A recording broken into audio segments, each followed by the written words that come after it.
ഇന്ന് നമ്മൾ റെഡിയാക്കി എടുക്കാൻ പോകുന്നത് ഒരു പഴയകാല വിഭവമാണ് കേട്ടോ. കുട്ടികൾക്ക് വൈകുന്നേരം ചായയുടെ കൂടെ ഉണ്ടാക്കി കൊടുക്കാനും, അല്ലെങ്കിൽ ഗസ്റ്റൊക്കെ പെട്ടെന്ന് വരികയാണെന്നുണ്ടെങ്കിൽ വേറെ ഐറ്റംസ് ഒന്നും ഇല്ലാന്നുണ്ടെങ്കിൽ ഇതൊക്കെ ഉണ്ടാക്കി കൊടുത്താൽ പൊളിക്കും കേട്ടോ.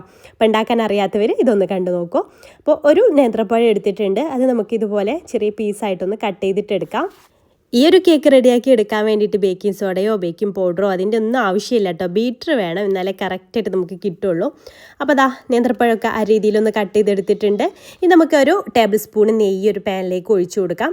നെയ്യ് മെൽറ്റായിട്ട് വരുമ്പോൾ അതിലേക്ക് ഒരു കട്ട് ചെയ്ത് വെച്ചിട്ടുള്ള നേന്ത്രപ്പഴം ചേർത്തിട്ട് ഒന്ന് വഴറ്റിയെടുക്കാം. ഇത് ആദ്യം തന്നെ ചെയ്ത് വെക്കാം കേട്ടോ. നെയ്യിൽ നന്നായിട്ട് വഴറ്റിയിട്ട് ഇത് മാറ്റി വെക്കാം, ചൂടാറാൻ വേണ്ടിയിട്ട് മാറ്റി വെക്കാം. അപ്പോൾ അതാ നേന്ത്രപ്പഴം നന്നായിട്ട് തന്നെ വഴറ്റിയെടുത്തിട്ടുണ്ട് കേട്ടോ. ഇത് അവിടെ സൈഡിലേക്ക് മാറ്റി വെക്കാം. ഇനി നമുക്കൊരു ബൗളെടുക്കാം. അതിലേക്ക് ഒരു 3 കോഴിമുട്ട, അതിലേക്ക് 2 നുള്ളു ഉപ്പും ചേർത്തിട്ട് നമുക്ക് ബീറ്റ് ചെയ്ത് തുടങ്ങാം. ബീറ്റ് ചെയ്യുമ്പോൾ ഇടയിലായിട്ട് പഞ്ചസാര ചേർത്ത് കൊടുക്കണം. ഞാനിവിടെ 1/2 കപ്പ് പഞ്ചസാരയാണ് കേട്ടോ ഇതിലേക്ക് ടോട്ടലായിട്ട് എടുക്കുന്നത്. 1/2 കപ്പ് പഞ്ചസാര പൊടിക്കാത്തതാണ്. അത് കുറേശ്ശെ ഈ ബീറ്റ് ചെയ്യുന്നതിൻ്റെ ഇടയിലൊന്ന് ചേർത്ത് കൊടുത്താൽ മതി. എല്ലാം കൂടെ ഒരുമിച്ചിടണ്ട കേട്ടോ, കുറേശ്ശെ ചേർക്കുക. എന്നിട്ട് നല്ല ഫ്ലഫി ആയിട്ട് വരണം കേട്ടോ. ഫ്ലഫി ആയിട്ട് വരണമെന്നുണ്ടെങ്കിൽ നമ്മുടെ ബൗളിലൊന്നും വെള്ളം ഉണ്ടാവാൻ പാടില്ല. അപ്പോൾ വെള്ളം ഉണ്ടായാൽ കറക്റ്റായിട്ടൊരു നല്ല റിബൺ കൺസിസ്റ്റൻസിയിൽ നമുക്ക് കിട്ടില്ല കേട്ടോ. അപ്പോൾ അതാ ഈ രീതിയിൽ നമുക്ക് അത് ബീറ്റ് ചെയ്തെടുക്കണം. ഈ ഒരു ഓഫ് വൈറ്റ് കളറിലായിട്ട് നമുക്ക് കിട്ടും. എന്നിട്ട് അതിലേക്ക് അതിന് മുട്ട സ്മെല്ല് മാറാൻ വേണ്ടിയിട്ട് 1 ടീസ്പൂൺ ഏലക്ക പൊടിച്ചതും കൂടെ ചേർത്ത് കൊടുക്കുന്നുണ്ട്. എന്നിട്ട് വീണ്ടും ഒന്ന് ജസ്റ്റ് ഒന്ന് മിക്സ് ചെയ്തെടുക്കുക. ഇനി ഇതിലേക്ക് ഡ്രൈ ഇൻഗ്രീഡിയൻസ് ചേർത്ത് കൊടുക്കണം. അപ്പോൾ അതിന് നമുക്ക് ബീറ്ററിൻ്റെ ആവശ്യമില്ല കേട്ടോ, ജസ്റ്റ് സ്പാച്ചുല മാത്രം മതി. അപ്പോൾ ഞാൻ ബീറ്റർ അങ്ങ് മാറ്റി വെക്കാം കേട്ടോ. ഇത്രയായി കഴിഞ്ഞാൽ ഈ ഒരു കായ്ക്കുംസിൻ്റെ പ്രത്യേകത എന്താ വെച്ചാൽ വീട്ടിലുള്ള കുറഞ്ഞ ഇൻഗ്രീഡിയൻറ്റ് മാത്രം ഇതിലേക്ക് യൂസ് ചെയ്താൽ മതി എന്നുള്ളതാണ്. ഉണ്ടാക്കാൻ വളരെ സിമ്പിളാണ്. 1/4 കപ്പ് മൈദ ഒരു അരിപ്പയിലൂടെ ഇട്ട് കൊടുക്കുന്നുണ്ട്. അത് ഇതുപോലെ ഇതിലേക്ക് അരിച്ചിട്ട് ചേർത്ത് കൊടുക്കാം. എന്നിട്ട് ഒരു സ്പാച്ചുല വെച്ചിട്ട് മെല്ലെ അങ്ങ് ഫോൾഡ് ചെയ്തെടുക്കാം കേട്ടോ. സാവധാനം ഇതുപോലെ അങ്ങ് ഫോൾഡ് ചെയ്തെടുക്കാം. ഒട്ടും കട്ടയില്ലാണ്ട് ഫോൾഡ് ചെയ്തെടുക്കണം. ശ്രദ്ധിച്ചിട്ട് ഓവറായിട്ട് മിക്സ് ചെയ്യരുത്. അപ്പോൾ ഈ ഒരു മുട്ട ബീറ്റ് ചെയ്ത് ആ ഫ്ലഫിനെസ് പോവും. അപ്പോൾ നമുക്ക് നല്ല സോഫ്റ്റ് ആയിട്ട് കിട്ടൂല. അപ്പോൾ ശ്രദ്ധിച്ചിട്ട് വേണം ഇത് മിക്സ് ചെയ്തെടുക്കാൻ വേണ്ടിയിട്ട്. അപ്പോൾ മൈദയൊക്കെ ചേർത്ത് നന്നായിട്ടൊന്ന് മിക്സ് ചെയ്തെടുത്ത ശേഷം അതിലേക്ക് നമ്മൾ വഴറ്റി വെച്ചിട്ടുള്ള പഴം കൂടെ ചേർത്ത് കൊടുക്കാം. എന്നിട്ട് പഴം ചേർത്തതിന് ശേഷം ഇതുപോലെ തന്നെ സാവധാനം വേണം മിക്സ് ചെയ്തെടുക്കാൻ വേണ്ടിയിട്ട്. എല്ലാം കൂടെ ഒരുമിച്ച് ഇട്ട് കുത്തി ഇളക്കരുത് കേട്ടോ. ഇതുപോലെ സാവധാനം മിക്സ് ചെയ്തെടുക്കണം.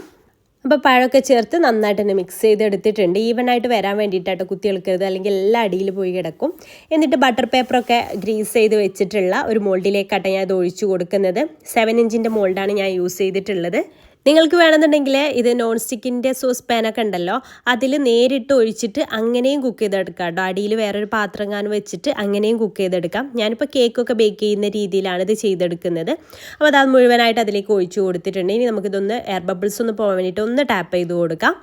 ഇനി ഞാനിത് കേക്കൊക്കെ ചെയ്യുന്ന പോലെ തന്നെ പ്രീ ഹീറ്റ് ആക്കാൻ വേണ്ടിയിട്ട് ഒരു പഴയൊരു പാത്രം വെച്ചിട്ടുണ്ട്. അപ്പം അതൊക്കെ നന്നായിട്ട് തന്നെ ചൂടായിട്ട് വന്നിട്ടുണ്ട് കേട്ടോ. എന്നിട്ട് അതിലേക്ക് ഇറക്കി വെക്കുക കേട്ടോ ചെയ്യുന്നത്. അല്ലെങ്കിൽ ഓവനിലും നിങ്ങൾക്ക് ചെയ്തെടുക്കാം, അല്ലെങ്കിൽ കുക്കറിൽ ഇറക്കി വെച്ചിട്ട് അങ്ങനെ നിങ്ങൾക്ക് ചെയ്തെടുക്കാം കേട്ടോ. എങ്ങനെ ആയാലും പെർഫെക്റ്റ് ആയിട്ട് നമുക്ക് കിട്ടും. അപ്പോൾ അത് പ്രീ ഹീറ്റ് ആക്കി എടുത്തിട്ടുള്ള ഒരു പാനിലേക്ക് ഇറക്കി വെച്ചിട്ടുണ്ട്.